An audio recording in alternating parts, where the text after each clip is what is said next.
Kim Tae-ho was fixing a broken communication dish when the aliens found him. He was floating outside the mining station in his work suit, using his tools to replace damaged parts. The work was simple, but important.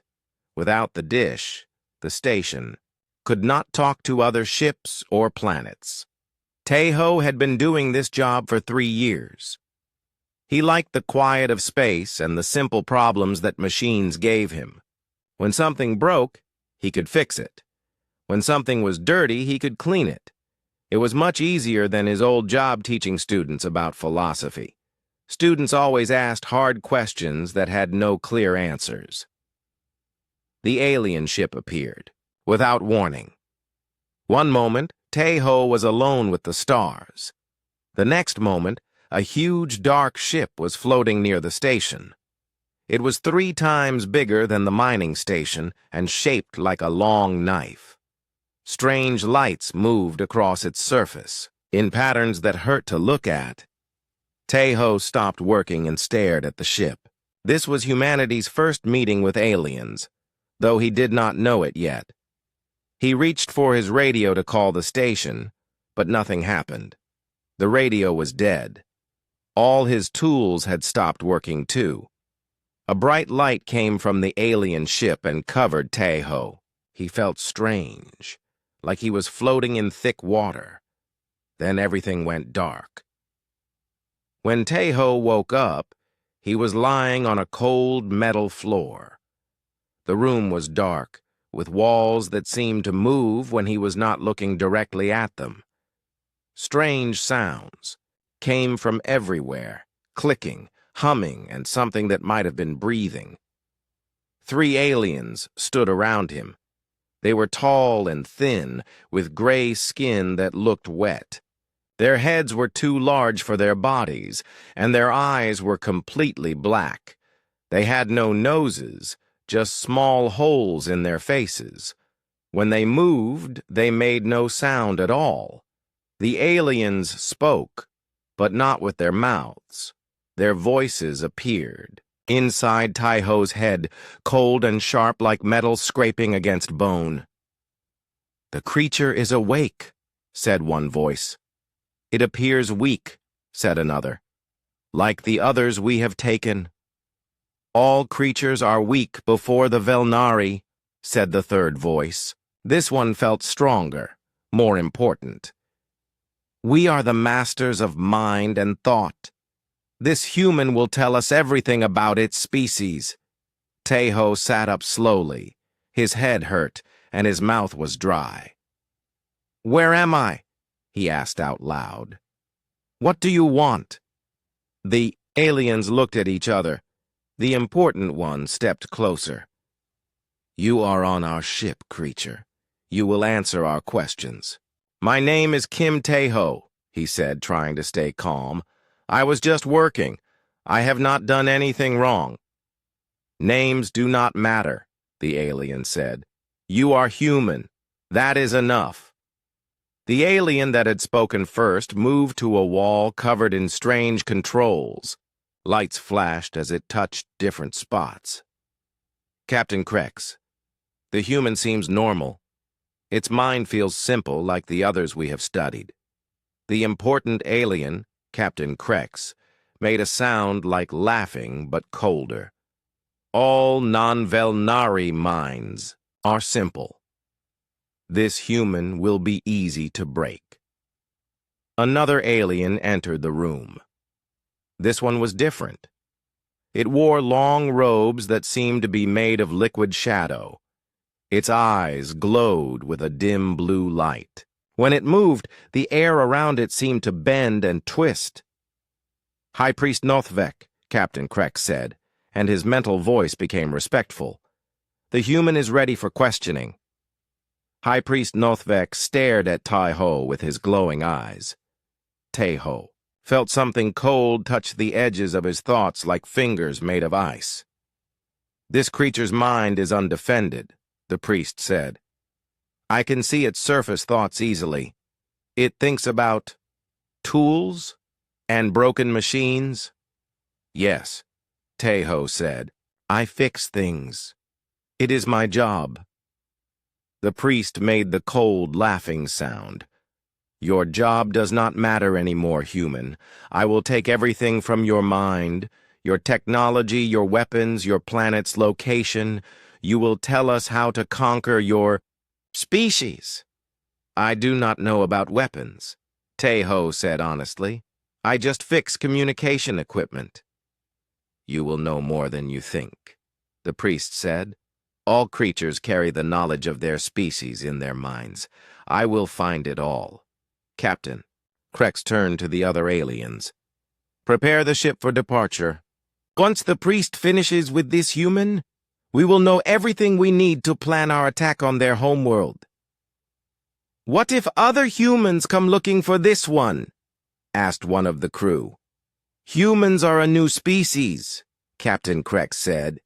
They have no real technology, no psychic abilities, no mental defenses. They are probably still fighting with metal weapons on their small planet. By the time they notice this one is missing, we will have taken their entire world. High Priest Nothavek moved closer to Tejo. The cold feeling in his mind got stronger. Do not try to resist, human. Resistance only makes the process more painful. Your mind will be opened like a book, and I will read every page. Tejo looked around the room. There was no way to escape. The aliens were bigger and stronger than him. Their technology was far beyond anything humans had. But somehow, he felt calm. I will not try to stop you, Tejo said quietly, but I think you should be careful. Careful? The priest laughed. I have broken the minds of creatures from 100 worlds. I have made kings beg and warriors cry. Your human mind will be no different. Maybe, Tejo said, but humans think about things differently than other creatures might. We ask questions that have no answers. We think about thinking. We dream about dreams. The priest stared at him. Nonsense. All minds are the same once they are opened. Your species is young and weak. You know nothing about the power of thought. You might be right, Tejo said. I was just warning you to be careful. In my old job, I taught students to think about consciousness and existence. I learned that human minds can be complicated. Your old job? Captain Krex asked. I used to be a philosophy professor, Tejo said, before I decided to fix machines instead. Machines are simpler than thoughts. High Priest Nothvek laughed again, but this time it sounded less certain. A teacher of thinking. How amusing. You will learn what real mental power looks like, teacher. The priest raised his hands, and his eyes began to glow brighter. The cold feeling in Tejo's mind became a sharp pain. I will enter your thoughts now, human. Try to enjoy these last moments before your mind belongs to me. Tejo closed his eyes and took a deep breath. He thought about his students and their endless questions. He thought about the meditation exercises he had practiced for 20 years. He thought about the strange beauty of questions that could never be answered. I warned you to be careful, he said softly. The priest's mental probe touched the surface of Tejo's consciousness and began to push deeper, expecting to find the simple, undefended mind of a primitive creature. Instead, High Priest Nothvek was about to discover what it meant to be human. High Priest Nothavek pushed his mind into Tejo's thoughts like a knife cutting through paper. He had done this thousands of times before. Other creatures always broke quickly. Their minds were simple places with clear thoughts and obvious memories. The priest could take what he wanted and leave the creature broken and empty. But when he entered Tejo's mind, something was wrong. The priest expected to find simple thoughts about work and daily life. Instead, He found layers upon layers of ideas that folded back on themselves. Tai-Ho was thinking about thinking about thinking. The priest tried to follow one thought, but it led to 10 more thoughts, and each of those led to 100 others. "What is this?" the priest said out loud, his voice shaking. Captain Krex stepped closer. "What do you see, High Priest?" This human's mind," the priest stammered. "It is not like the others." Inside Tai-Ho's thoughts, the priest found something impossible. The human was aware that someone was in his mind, but he was not fighting it. Instead, he was thinking about what it meant to have someone else in his thoughts. He was wondering if the priest would change by being inside a human mind. He was asking himself if consciousness could flow both ways. "Welcome," Tai-Ho's mental voice said calmly. "I hope you find what you are looking for." The priest tried to push deeper, looking for military secrets or technology. Instead, he found memories of Tai-Ho's students asking impossible questions. "Teacher, if we think about our own thinking, who is doing the thinking about thinking?" "Teacher, can we ever really know if other people experience the color red the same way we do?" "Teacher, if everything in the universe will end someday, why does anything matter?" Each memory led to more memories. Tai-Ho thinking late at night about the nature of existence. Tai-Ho meditating on the idea that consciousness might be the universe, trying to understand itself. Tai-Ho reading ancient philosophers who asked questions that had no answers but were still worth asking. The priest felt dizzy. He had never encountered a mind that questioned everything, including its own questioning. When he tried to grab a simple fact, it slipped away and became a complex idea about the nature of facts themselves. "Stop thinking so much," the priest commanded. "I cannot stop," Tai-Ho replied inside his own mind. "This is what humans do. We think about thinking. We feel about feeling. We are aware that we are aware. It never ends." The priest pushed harder, trying to break through to find useful information. Instead, he found Tai-Ho's memories of working in space. But these were not simple work memories. They were complex experiences layered with meaning. Tai-Ho floating in space, looking at stars and thinking about how each star was a sun with possible worlds around it. Tai-Ho wondering if the universe was infinite or finite, and what either answer would mean. Tai-Ho feeling both tiny and important at the same time. Tiny because space was so big, important because he was conscious and could appreciate the beauty of it all. "How do you function with all these thoughts?" the priest asked, his mental voice becoming strained. "We learn to live with questions," Tai-Ho answered. "Humans know that we will die, that the universe is huge and mostly empty, that we might be alone in all of existence. But we still love, create art, help each other, and find meaning anyway. Or maybe because of it." The priest tried to retreat, but something was wrong.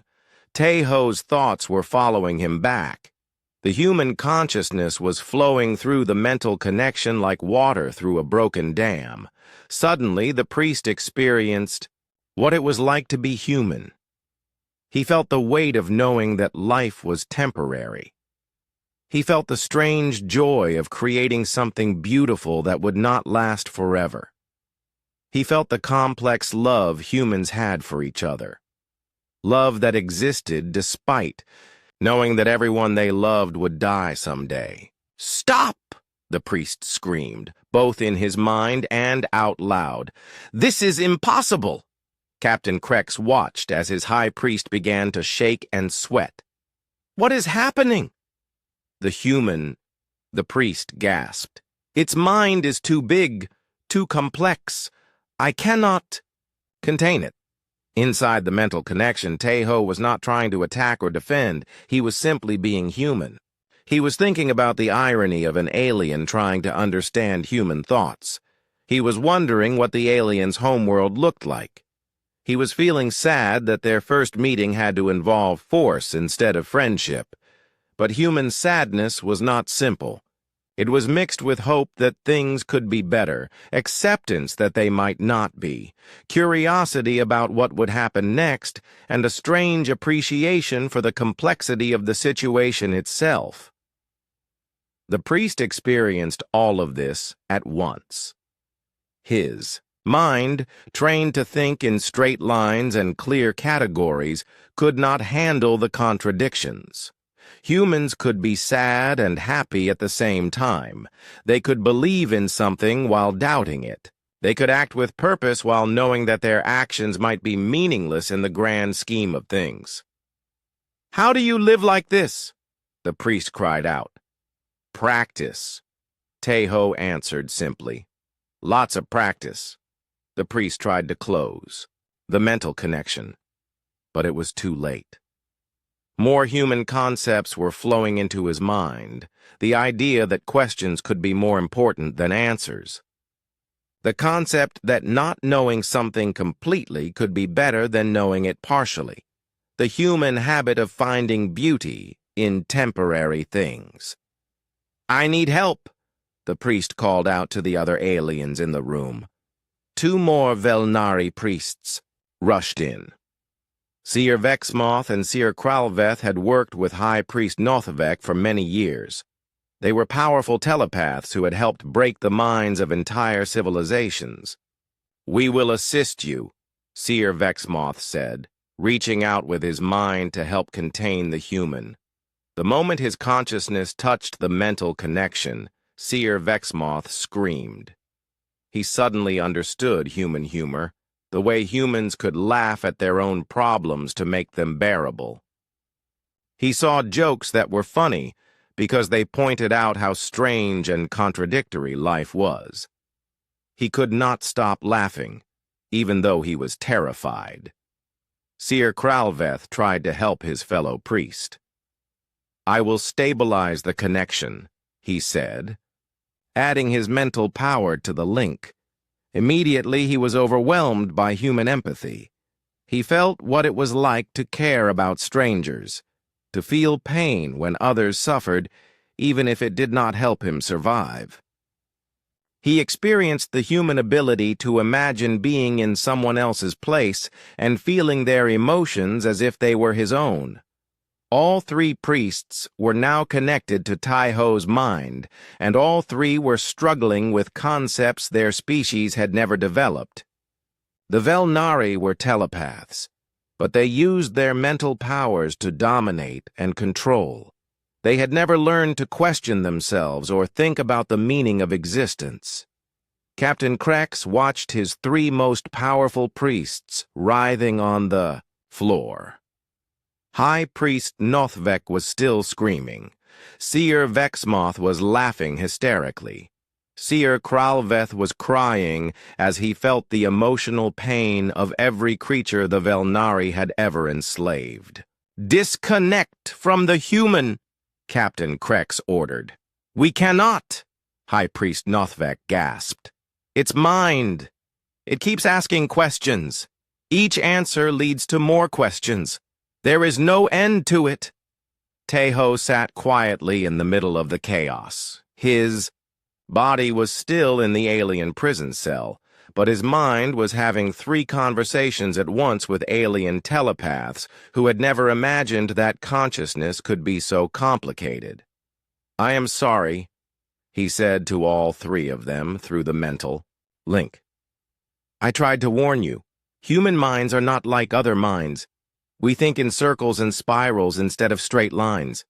We are comfortable with not knowing things. We actually enjoy questions that have no answers." The ship's emergency alarms began to sound. Other crew members were rushing into the room, but they were confused and frightened. They could feel the mental chaos through the ship's telepathic network, but they did not understand what was causing it. "What is happening to our priests?" one crew member asked. Captain Krex stared at the human prisoner who was causing all this trouble just by thinking human thoughts. "I think," he said slowly, "we may have made a mistake." Tejo opened his eyes and looked at the panicking aliens around him. "Would anyone like to talk instead of fighting?" he asked politely. "I think we might learn interesting things from each other." High Priest Nothvek let out another scream as he experienced a human's capacity to find hope in hopeless situations. The mental chaos spread through the ship like a disease. The Velnari used telepathic networks to coordinate everything, flying the ship, operating machines, even simple communication. Now that network was filled with human thoughts that made no sense to alien minds. Seer Vexmoth could not stop laughing. He had been infected with human humor, and everything seemed absurd to him now. The way the Velnari took themselves so seriously when they were just tiny creatures in a vast universe. The way they thought they were masters of the galaxy when they had never even asked themselves what the point of mastering anything was. "Why do we conquer other worlds?" he asked, between fits of laughter. "What are we trying to prove? To whom?" "Captain," Krex stared at his priest in horror. "You are speaking nonsense. We conquer because we are strong." "But why do we want to be strong?" Vexmoth giggled. "And if we are already strong, why do we need to prove it? And if we need to prove it, are we really strong?" These were the kinds of questions Tejo's students used to ask. Questions that led to more questions instead of answers. Vexmoth's alien mind was not built to handle this kind of circular thinking, but the human concepts kept flowing through. The telepathic connection. Seer Kralveth was having a different problem. He was experiencing human empathy for the first time, and it was destroying him. The Velnari had conquered 47 worlds and enslaved billions of creatures. Kralveth had personally broken the minds of thousands of beings. He had never felt bad about it before. Now he could feel their pain as if it was his own. He experienced what it was like to be a mother watching her children taken away. He felt the despair of proud warriors forced to serve their conquerors. He understood the quiet grief of entire civilizations that had lost their freedom. "We are monsters," he whispered, tears streaming down his gray face. "What have we done? What have we become?" The other Velnari crew members backed away from him. They had never seen one of their kind cry before. In their society, showing weakness was unthinkable. "Seer Kralveth, control yourself," Captain Krex commanded. "How can I control myself when I finally understand what we really are?" Kralveth sobbed. "We are not masters. We are parasites. We take and never give anything back. We have never created anything beautiful. We have never helped anyone. We have never even asked if what we do is right." High Priest Nothvek was still connected to Tejo's mind, and the human consciousness was overwhelming him completely.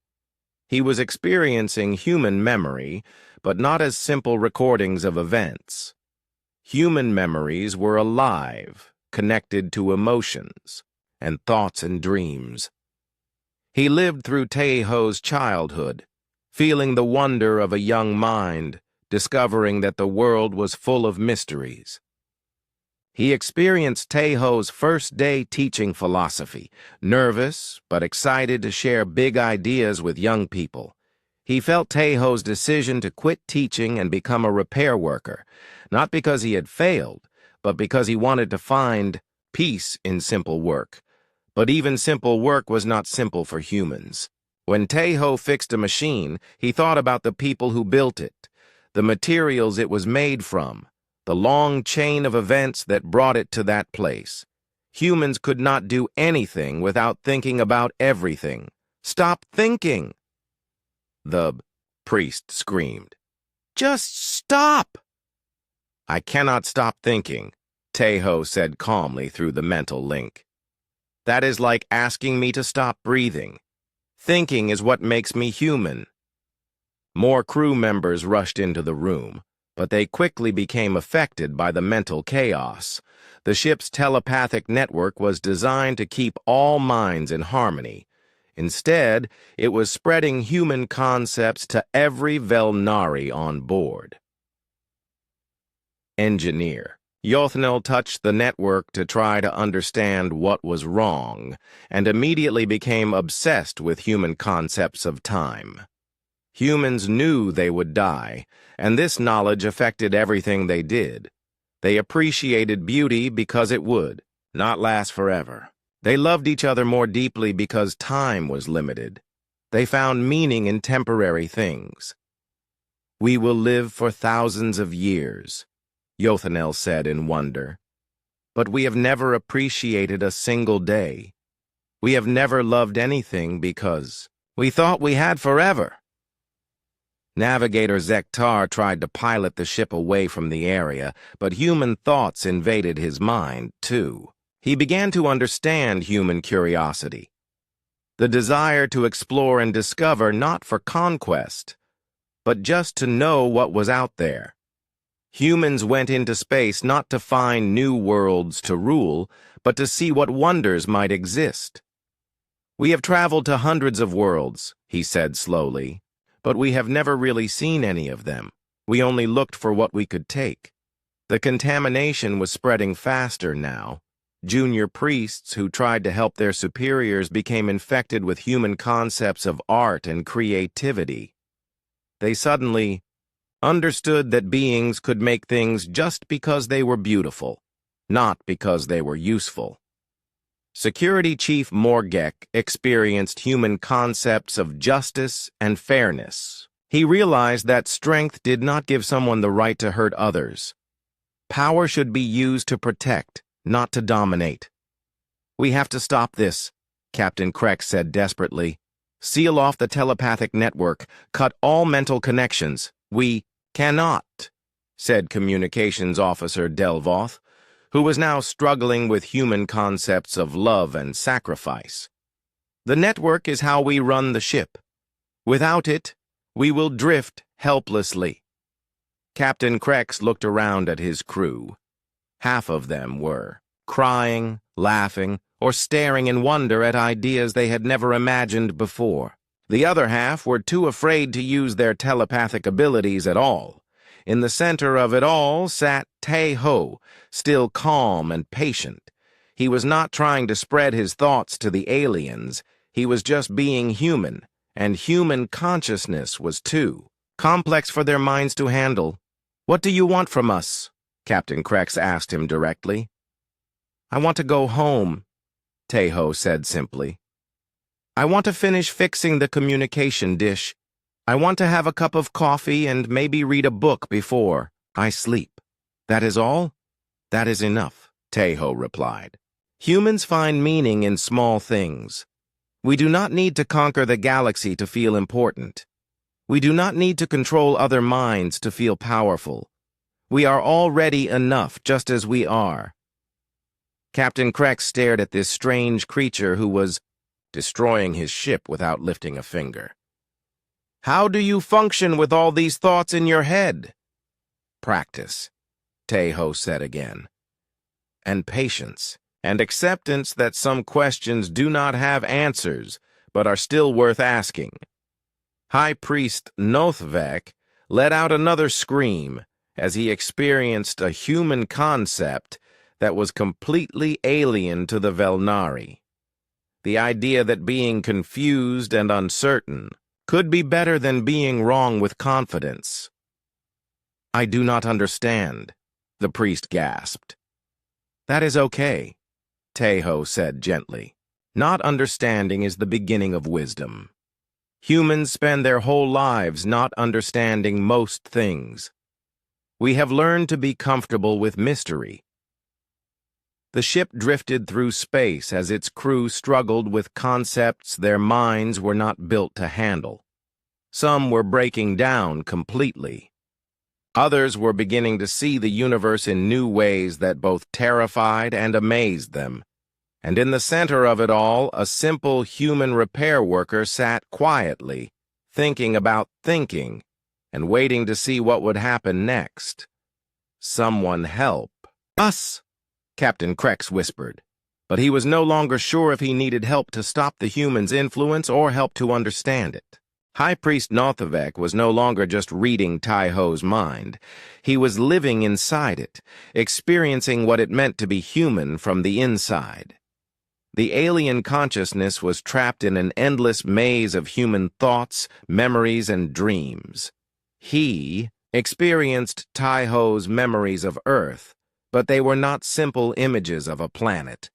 They were layered with emotion and meaning. The sight of a sunset that Tai-Ho had watched with his grandfather when he was 7 years old. The memory included not just what he saw, but what he felt. Love for his grandfather, sadness that the old man would die someday, wonder at the beauty of light and color, and questions about why sunsets made humans feel peaceful. "Why do you remember this moment?" the priest asked through their mental connection. "Because it was beautiful," Tai-Ho answered. "And because my grandfather taught me to pay attention to beautiful things, even if they do not last." The priest experienced more human memories. Tai-Ho's first heartbreak when a woman he loved chose someone else. But the memory was complex. Sadness mixed with gratitude for having loved someone, understanding that love could not be forced, and even happiness that the woman had found what she wanted, even if it was not with him. "You are glad that she hurt you?" the priest asked in confusion. "I am glad that I was able to love someone," Tai-Ho corrected. "The pain was worth it for the love. Humans understand that good things often come with difficult things attached." The priest lived through Tai-Ho's years as a teacher. He experienced the frustration of trying to explain complex ideas to young minds, but also the joy when a student finally understood something important. He felt Tai-Ho's sadness when students stopped asking deep questions and started only caring about grades and jobs. But even that sadness was complicated. Tai-Ho understood that the students were just trying to survive in the world. He did not blame them for focusing on practical things. Instead, he blamed himself for not finding better ways to show them that thinking about big questions could help them live better lives. "You blame yourself for their choices?" the priest asked. "I take responsibility for my part," Tai-Ho replied. "Humans know that we cannot control what others do, but we can always do better ourselves." The priest experienced Tai-Ho's decision to quit teaching and become a repair worker. It was not because he had given up on big ideas. It was because he wanted to find a different kind of peace, working with his hands, solving simple problems, having time to think without pressure. "You chose to do less important work?"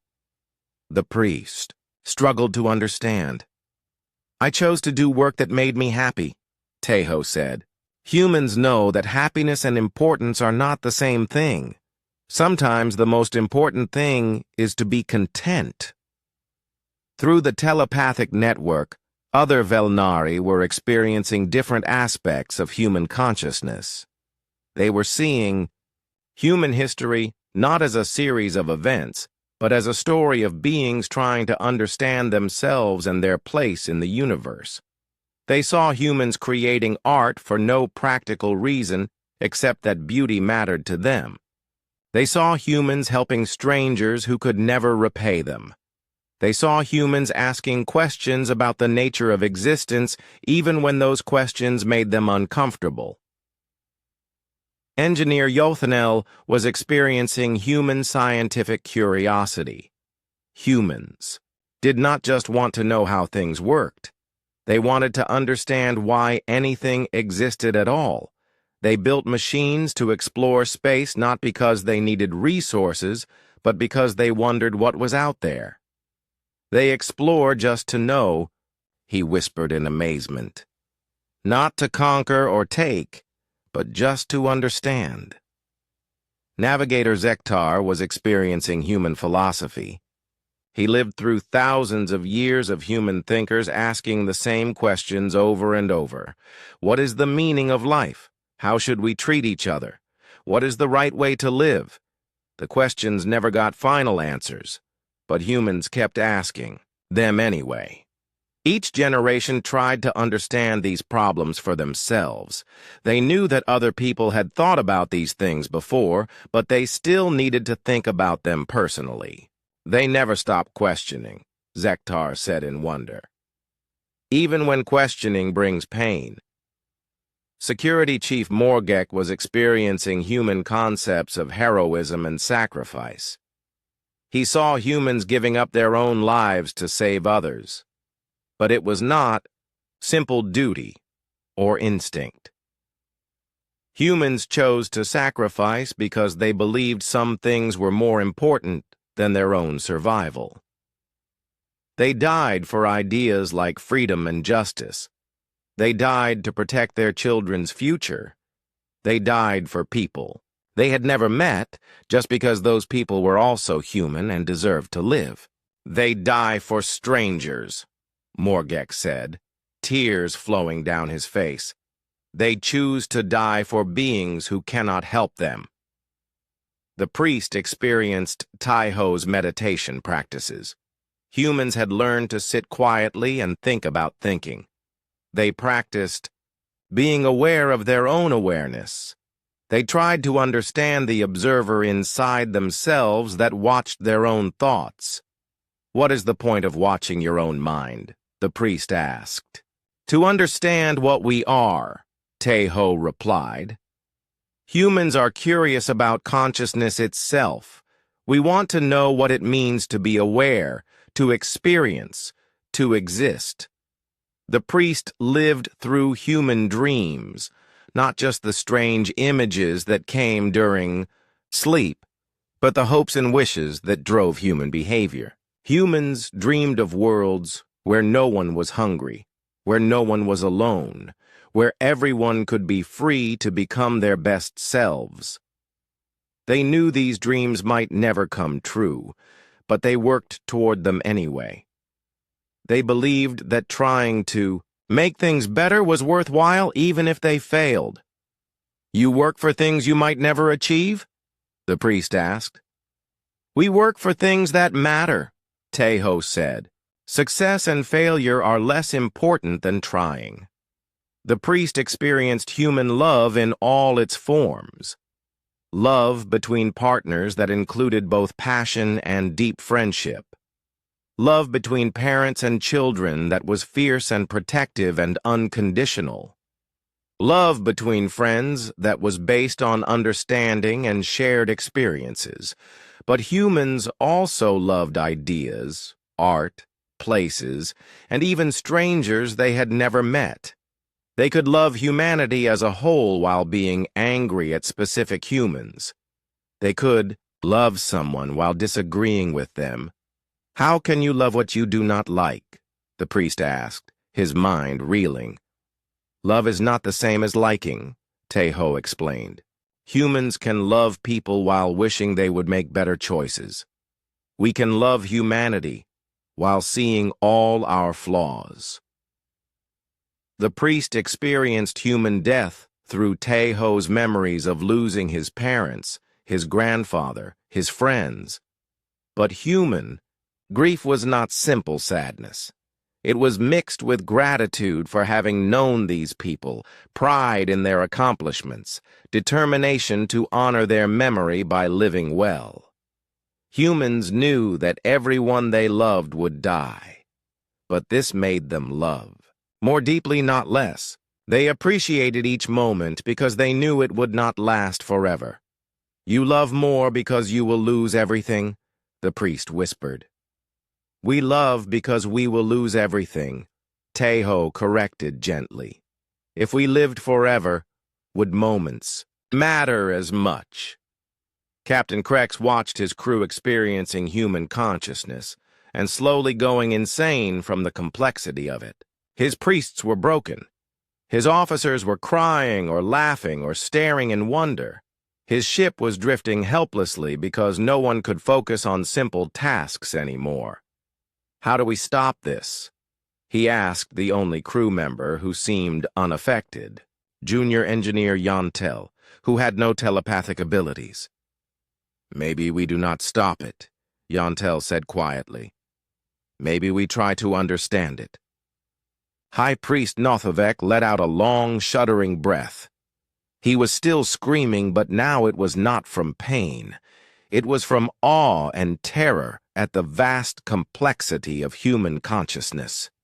"Captain," he gasped, "we cannot conquer these beings. We cannot even understand them. Their minds are infinite." The human rescue ship arrived 3 days later. It was smaller than the Velnari vessel, but it moved with purpose and confidence. Captain Park Soo-jin had been Tai-ho's friend for many years. When the mining station reported that he was missing, she had volunteered to lead the search. "Unknown vessel," she broadcast on all frequencies. "You are holding a human citizen. We request his immediate return." Captain Krex looked around his bridge at his broken crew. Half of them were still struggling with human concepts that their minds could not properly process. The other half were too afraid to use their telepathic abilities at all. "They found us quickly," Junior Engineer Yontel observed. "Their technology is better than we thought." "Or they understand things we do not," Captain Krex replied quietly. The past 3 days had changed him. Watching his crew suffer from exposure to human consciousness had made him question everything the Velnari believed about themselves. Dr. Lee Bo-Ram was on the human ship, studying the readings their sensors were picking up. She was a specialist in first contact situations and alien psychology. What she saw confused her.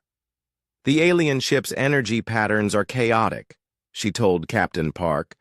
"It looks like their systems are failing, but I am not detecting any damage." "Maybe they are having problems with their own technology," Park suggested. "Maybe," Dr. Lee said, but she was not convinced. "I am reading strange telepathic signatures, very complex patterns that do not match any known species." On the Velnari ship, Tejo was still sitting calmly in his cell. The past 3 days had been interesting for him. He had experienced telepathic contact for the first time, and it had given him new things to think about.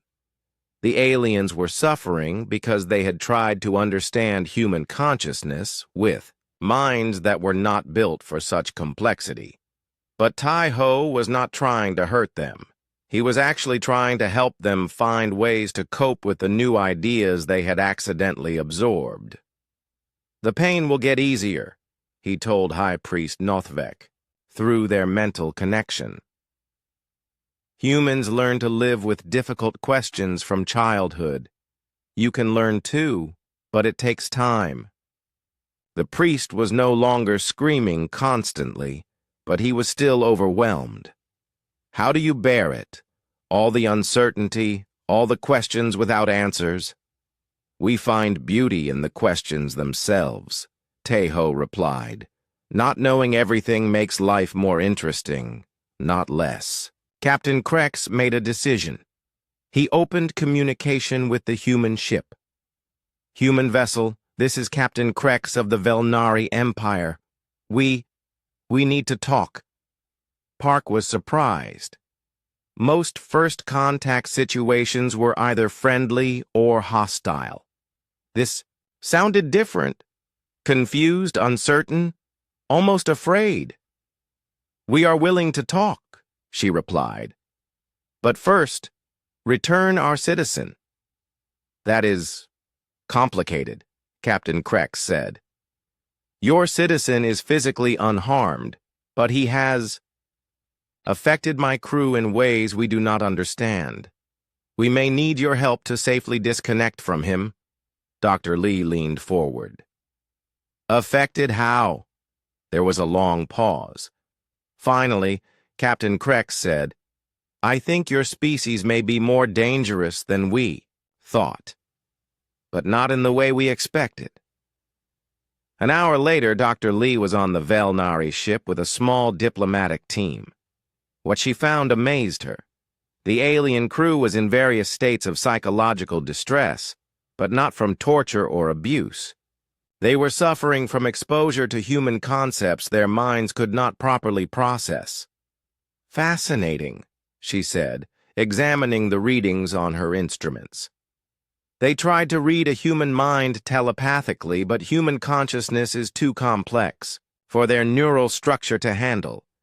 She found Tae-ho in his cell, looking tired but calm. Are you hurt? She asked. I am fine, he said. But I think I broke their priest. I tried to warn them, but they did not listen. Dr. Lee smiled. What did you do to them? Nothing, Tae-ho said honestly. I just thought human thoughts. Apparently that was enough. Dr. Lee spent several hours working with the affected Velnari, teaching them techniques to manage the human concepts that were overwhelming their minds. It was like teaching people to meditate, but in reverse, helping them find ways to not think so much. Your minds are used to simple, direct thoughts, she explained to High Priest Nothvek. Human consciousness is recursive and paradoxical. We think about thinking about thinking. We feel emotions about our emotions. We are aware that we are aware. How do you function? The priest asked weakly. Practice, Dr. Lee said, echoing what Tae-ho had told them. Humans spend years learning to manage our own complexity. We start teaching children how to handle difficult questions when they are very young. Captain Krex met with Captain Park to discuss what had happened. We intended to conquer your species, he admitted. We thought you were primitive and weak. We are primitive in some ways, Park replied. Our technology is far behind yours, but we have learned things about consciousness that you have not. Your citizen said that humans think about thinking, Krex said. I do not understand what that means. Park thought for a moment. When you decided to capture Tae-ho, did you think about whether it was right or wrong? No, Krex said. We are strong, so we take what we want. When humans decide to do something, we also think about whether we should do it, Park explained. We question our own decisions. We think about the consequences. We consider how our actions affect others. That sounds like weakness, Krex said, but his voice was uncertain. Maybe, Park said, but it also means we rarely make the same mistake twice. We learn from our errors because we think about them. Dr. Lee returned with her report. I have helped stabilize the affected crew members, but some of them will never be the same. They have been exposed to human concepts of art, love, justice, and existential questioning. Their society does not have frameworks for these ideas. Is that bad? Park asked. Not bad, Dr. Lee said. Different. Some of them are struggling, but others seem liberated. They are asking questions they never asked before. Seer Vexmoth approached them hesitantly. The alien looked different now, more thoughtful, less arrogant. I wanted to thank the human Tae-ho, he said quietly. Before this experience, I never understood that existence could be funny. Now I see humor in everything, including myself. It is painful sometimes, but also joyful. Seer Kralveth also came forward. I have felt the pain of our victims, he said. It is terrible knowledge, but necessary. I do not want to cause such pain again. Captain Krex listened to his crew members speaking in ways they never had before. They were using words like beauty and meaning and purpose, concepts that had no place in Velnari society. What happens now? He asked the humans. Captain Park exchanged glances with Dr. Lee. That depends on you, she said. We cannot force you to change your ways. But you have seen what human consciousness is like. You know now that we are not simple. Prey to be conquered. We could report to our empire that humans are too dangerous to attack, Captain Krex said slowly. That contact with human minds causes madness in our people. Or, Dr. Lee suggested gently, you could report that humans have something to teach. That consciousness can be more than just a tool for survival and domination. High Priest Nothvek, still weak from his experience, approached the group. I want to learn, he said quietly. I want to understand how beings can live with so many questions and still find peace. Taiho smiled. Questions are not enemies to be defeated, he said. They are friends to be lived with. 6 months later, the Velnari Empire declared humans a protected species, not because they were weak, but because contact with human consciousness posed a psychological hazard to telepathic races. Officially, humans were classified as too dangerous to approach. Unofficially, a small group of Velnari began studying human philosophy and art. They established a secret research station where they could safely explore human concepts of beauty, meaning, and existential questioning. High Priest Nothvek became the first alien student of human meditation. He learned to sit quietly with unanswered questions, to find peace in uncertainty, and to appreciate the beauty of temporary things. Taiho returned to his job fixing communication equipment. But now he had a new assignment, teaching mental defense, techniques to human diplomats who might encounter telepathic species in the future. The key, he told his new students, is not to fight the telepathic probe. Just be human, think human thoughts, ask human questions. Wonder about the nature of existence. Most alien minds cannot handle that level of complexity. One student raised her hand.